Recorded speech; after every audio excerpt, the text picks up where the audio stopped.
turiho kuri uyu munsi abemeramana baganira kuri twe kubona Allah yaba tukwa anavugwaho ibitabo bigiye ko yavugwaho aho kuri uyu munsi bamwishyire yuko yabyaye umwana ariko mu by'ukuri Allah yitaruye imvugo ndetse anagaragaza ko ari umunsi udasanzwe, anagaragaza yuko ibirere byenda gushwanyagurika ndetse n'imisozi yenda kurindimuka n'isi yenda kwasaba ngo imiraba yiriho anda'u lirrahmani walada ubwo gutinyuka kuvuga yuko Imana ifite umwana. Ndagira ngo insha Allah ta'ala ni ikiganiro Allah yamanuriyemo isura yita suratul Maida, ni isura yitiriwe imeza, nayo yaje ari igitangaza kuri Isa alayhi salatu wassalam ndetse n'abantu be. Iki gitangaza ntabwo kiboneka muri Bibiliya abagaragu ba Allah, kuko twabivuze yuko Qur'an igaragaza yuko yaganiriye kuri bene Israeli ibirenze ibyo biri mu bitabo byabo. Ni ukuvuga ngo dufite amakuru yabo ahagije y'imibereho yabo bidasanzwe bitari no mu bitabo byabo. Insha Allah ta'ala ndagira ngo bi'idhnillah ntangire iki kiganiro ku bushobozi bwa Allah subhanahu wa ta'ala, mbere kuri aya aho Allah avuga ati yawma yajma'u Allahu ar-rusula fayaqulu madha ajibtum. Allah yawma al-qiyamah azakusanya intumwa zose, narangiza zibaze ngo uyu munsi murambwira iki, muransubiza iki, ni ikihe gisubizo mufite kuri uyu munsi? Bagaragu ba Allah ni yawma al-qiyamah aho buri wese azazuka avuga ngo nafsi nafsi nafsi, roho yanjye roho yanjye roho yanjye. Kuri uyu munsi Allah azakusanya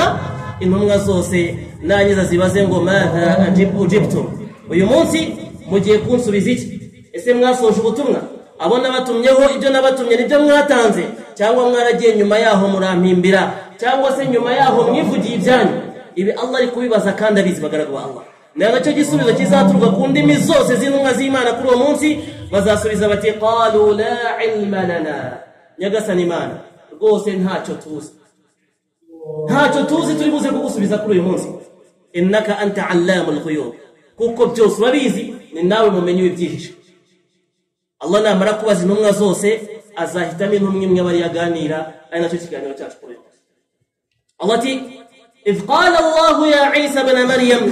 اذكر نعمتي عليك وعلى والدتك إذ أيدتك بروح القدس تكلم الناس في المهد وكهلا وإذ علمتك الكتاب والحكمة والتوراة والإنجيل. الله نقول نبغى صاحب أجر يسوع يعني مريم كتير بزوجي سبيشل. مريض نونا زوج الله جيك تجي نونا زاغاني نبتي هري نايو.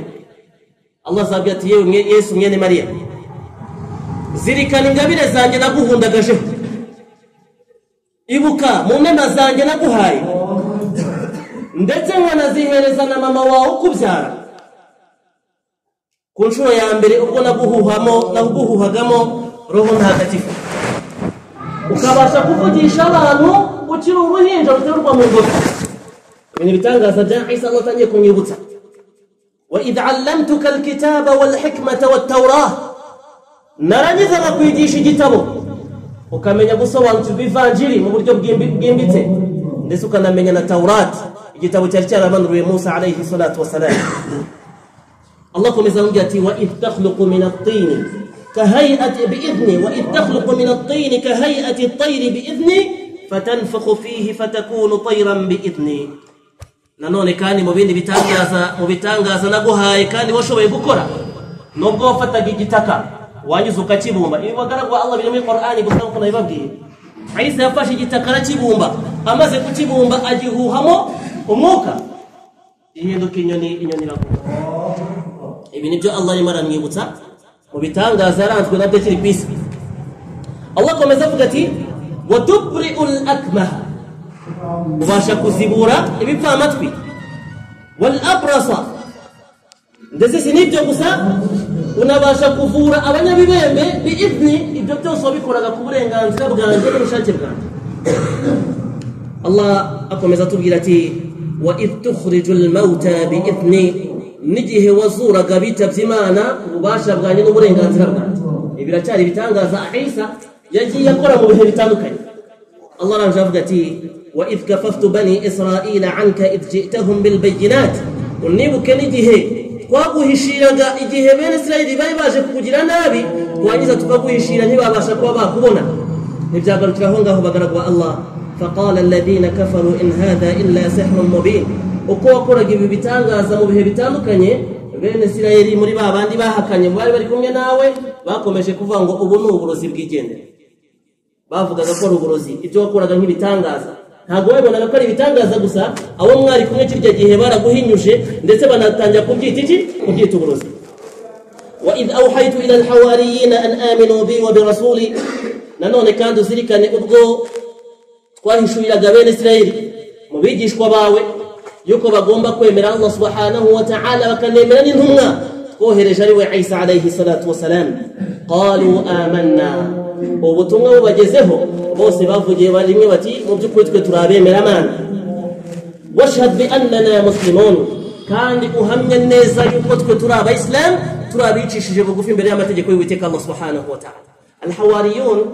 abigishwa ba Yesu bagaragwa Allah bose bari abayisilamu nk'uko Qur'ani bitugaragariza mu kwicisha bugufi imbere y'amategeko y'Uwiteka Allah subhanahu wa ta'ala nta numwe muri bo wabashe kuba yarengera amategeko ya Allah cyangwa se ngo ahindure inyigisho atangira abwira abantu ngo bafate Yesu bamusenge mu kimbo cy'Uwiteka Allah subhanahu wa ta'ala abo byagarukiye aho bagaragwa Allah إذ قال الحواريون يا عيسى بن مريم هل يستطيع ربك أن ينزل علينا مائدة من السماء قال اتقوا الله إن كنتم مؤمنين byageze aho ngaho bagaragwa Allah ibitangaza barabibona bigerigera no babwira Yesu bambye ati yewe Yesu mwene Maria ese koko Imana yawe yashobora kumanura imeza iteguweho amafunguro iturutse mu kirere ngo tuyibonesha amaso yacu turye kuri ayo mafunguro mu kirere Yesu arababwira ati mutinye Imana niba murabengerana baramusubiza bati qalu nuridu an na'kula minha ati rwose Yesu bashaka kurya kuri ayo mafunguro yani tugitangaza ni cyize kugira ngo turye kuri ayo mafunguro ndetse binaduhereze gutuza kw'imitima yacu Isa banje baramubwira bati wa na'lam ibi bizadufasha kumenya byimbitse an qad sadaqtana yuko ibyo tubwiraga byari ukuri wa nakuna alaiha min ash-shahidin kandi tuzakomeze kuba turi mu bahamya yuko kuri intumwa y'Imana n'ibitangaza watuzaniye ari ibitangaza bigaragaza ko ari Uwiteka Allah subhanahu wa ta'ala ushobora buri kimwe urumva ko bakomeje kumusaba ibitangaza Isa yazamuye ibiganza nko Qur'ani bitubwira qala Isa ibn Maryam Yesu mwene Maria yaravuze ati Allahumma nyagasani Imana Rabbana murezi wacu anzil alaina ma'idatan min as-sama tumanurire imeza iturutse mu kirere takuna lana 'aidan li awwalina wa akhirina wa ayatan min maze bibe igitangaza n'ikimenyetso ku bambere bacu n'abazaza nyuma yacu kandi nyagasani Imana bibe n'ikimenyetso giturutse iwawe warzuqna unaduhereho amafunguro wa anta khairur raziqin kandi mu byukuri niwe mwiza mu bagabura niwe mwiza mu batanga amafunguro qala Allah subhanahu wa Isa aravuga ati inni munazziluha alaykum iyo meza musabye kumbaha ngiye kubibamanurira ngiye kuyizana iriho amafunguro nkuko mubyifuza ariko faman yakfur ba'du minkum uzaramuka hakanye nyuma y'iyi meza muri buze kubona iteguyeho amafunguro agahakana nyuma yaho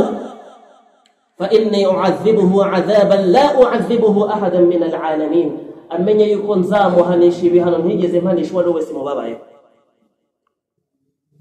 Allah amanura ya meza tibigitangaza murazi neza yuko nyuma yaho hari abagiye bahakana na n'uyu munsi bagikomeje guhakana Allah amaze kutubwira ku bigendanye na Isa mu gihe cye n'ibyagiye biba atugaruye noneho ku kindi kibazo cy'umwihariko agiye kubaza Isa kurya munsi Allah ati wa idh qala Allah ya Isa ibn Maryam ati nibwo Allah azabwira Yesu ati yewe Yesu mwene Maria أأنت قلت للناس اتخذوني وأمي إلهين من دون الله أسكوكوني wowe wabwiye abantu ngo bagufate wowe n'amama wawe babagira imana mu kimbo cy'Uwiteka Allah subhanahu wa ta'ala babasenga wo gusenga Allah subhanahu wa ta'ala umva amagambo Isa azasubiza Uwiteka Allah subhanahu wa ta'ala qal Isa azavuga ati subhanak ubutagatifu ubuziranenge ni ibyawe Mana ما يكون لي أن أقول ما ليس لي بحق هذا بجانبي ويلي يكون نافقا إبتروا كري إن كنت قلته فقد علمته نقصني ما نبي كوكري شامونا لجزني فقا وربيزي نبنا ربيفوسي ورمهم يواجه وربيزي تعلم ما في نفسي ولا أعلم ما في نفسك usineza ibindimo ariko nje ntabwo namenya mabanga yawe akurimo Isa arangiza avuga ati innaka anta allamul ghuyub, nyagasani Imana ni wowe mumenyi w'ibyihishe. Narangiza atanga ubuhamya bw'ibyo yigishije avuga ati ma qultu lahum, nyagasani Imana nta kindi nababwiye illa ma amartani bih, tete bya bindi wantegetse, an a'budu allaha rabbi wa rabbukum, ngo nibasenga Imana yanjye nayo Mana yabo. Wa kuntu, kandi nyagasani Imana igihe nari ndiho, wa kuntu shahidun, ngo igihe nari ndiho kuntu alayhim shahida, igihe nari ndiho nari umuhamya yuko nta wundi bigeze basenga uretse wowe, ntabwo bigeze bansenga nkiriho. Falamma tawaffaytani, umaze kunkuraho Mana, kunta anta ar-raqib alayhim, niyo wasigaye uzi gahunda zabo, unazi ibyabo, uri umugenzuzi kuri bo kundusha. In tu'adhibhum wa anta ala kulli shay'in shahid, kandi nyagasani Imana kuri buri cyaricyo cyose uri umuhamya kuri cyo. In tu'adhibhum, ni wiyemeza kubahana bariya basenze akabariye basenga mu cyimbo cyawe. In tu'adhibhum, nushaka kubahana fa innahum ibad, nabagaragu bawe bakore icyo bashaka. Wa in taghfir lahum, ariko nyagasani Imana nanone kandi ufashe icyemezo cyo kubaha imbabazi, fa innaka antal azizul hakim, mu by'ukuri niwe nyiri imbaraga kandi nyiri ubugenge buhebuje. Allah nibwo azasubiza Isa amubwira ati qala Allah azavuga ati kuri uwo munsi hadha yawmu yanfa'u as-sadiqina sidquhum, uyu ni umunsi abaranzwe n'ukuri ko guhamya ko nta yindi Mana iri uretse Allah, ndetse nawe bakakwemera nk'intumwa yanjye. Hadha yawmu yanfa'u as-sadiqina bisidqihim, uyu ni umunsi abanyakuri bari buze guhemberwa ukuri kwabaranze mu buzima bwabo. barahembwa iki? Lahum jannatun tajri min tahtiha al-anharu khalidina fiha abada, aho bagiye guhembwa amajuru, ubusitani bw'amajuru bagaragu ba Allah butembamo imigezi itandukanye kandi bazawamo ubuziraherezo. Radiyallahu anhum, abo Allah yamaze kubishimira, waradu anhu, ndetse nabo bamaze kwishimira Uwiteka Allah subhanahu wa ta'ala. Dhalika, mu by'ukuri iyo al-fawz al-azim, niyo nsinzi ihebuje. Lillahi mulku as-samawati wal ardi wa ma fihin, Imana niyo nyir'ubwami bw'ibirere byose ndetse n'amasi yose n'ibirimo. Wa huwa ala kulli shay'in qadir, kandi Allah niwe ufite kuri buri cyaricyo cyose ububasha n'ubushobozi. Bagaragu Allah, ngizi aya ngiki kiganiro kihariye Isa alayhi salatu wassalam, Allah zamubaza mu zindi ntumwa n'ubwisobanuro azatanga no kwerekana yuko we nta nicyo yigeze ahamagarira abantu kugira ngo bamusenge we cyangwa se bamwitire ikindi atari cyo, ahubwo icyo we yahamagariraga abantu no gusenga Uwiteka Allah subhanahu wa ta'ala, no kugaragira Uwiteka Allah subhanahu wa ta'ala, no kwirinda ibangikanya aho rifatikagera. Niyo mpamvu bagaragwa Allah abari b'igihe cye bamaze guhitamo ikora abayisilamu baca bugufi imbere y'Uwiteka Allah subhanahu wa ta'ala, ariko abaje nyuma bagaragwa Allah baje guhindura amateka. Uyu munsi iyo tureba aya mateka uburyo abantu bagenda bayahimba buri munsi, aya matariki tugenda tubona bagenda bashyiraho buri munsi agambiriye inyungu zabo ndetse n'impamvu zabo bo bazi badashaka kugaragariza abantu, bagaragwa Allah. Isa yitaruye nabyo nk'uko tumaze kubona muri aya zitandukanye, ndetse si iyi aya gusa, ni aya nyinshi muri Qur'an, ni aya nyinshi bagaragwa Allah. Allah agaragaza yuko abantu bose bavuga yuko Yesu ari umwana w'Imana, yuko ari abahakanye, yuko Yesu ari Imana imwe mu Mana eshatu, yuko ari abahakanye. Allah abigaragaza muri Qur'an, akanabyerura akagaragaza yuko barahakanye ba bandi bavuze ko Imana ari imwe mu Mana, yani Imana ari eshatu. Nuko tugenda tubibona kuri bamwe mu bavandimwe bacu. Usaba Uwiteka Allah subhanahu wa ta'ala yuko adushikamisha muri iri dini. Bagaragwa Allah, wallahi jya wumva yuko utewe ishema no kuba Allah yaraguhaye ubuyisilamu.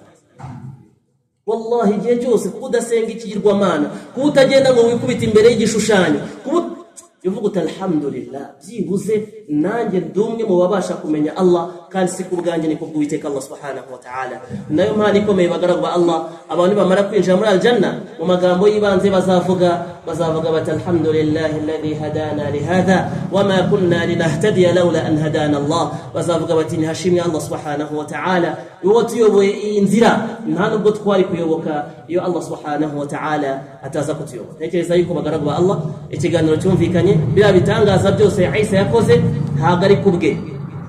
niyo Allah bishaka nibyo ari kubaho. Niyo mpamvu no mu byo tubwirwa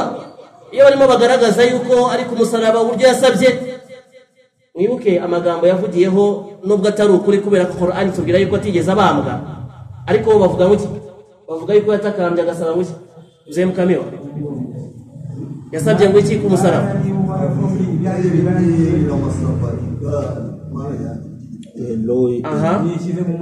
aranje agaragaza yuko ku busabe yasabye avuga ngo igikombe kigire gute ako ntibibe uko nshaka bimukugize gute byumvikana ngo yarazi neza yuko nta kiba ku bushake ahubwo byabaga byose byabaga ku bwane kubwa Allah nibi bitangaza byose yagiye akora ubuzima bwe bwose yabikoze ku bwa Allah subhanahu wa ta'ala wallahi nta wari wese wakora icyo ashaka kitanyuze mu bushake bwa Allah subhanahu wa ta'ala ibi bitangaza yakoze intumwa z'Imana zini zarabikoze yewe hari nizakoze nibirenze ibyo ngibyo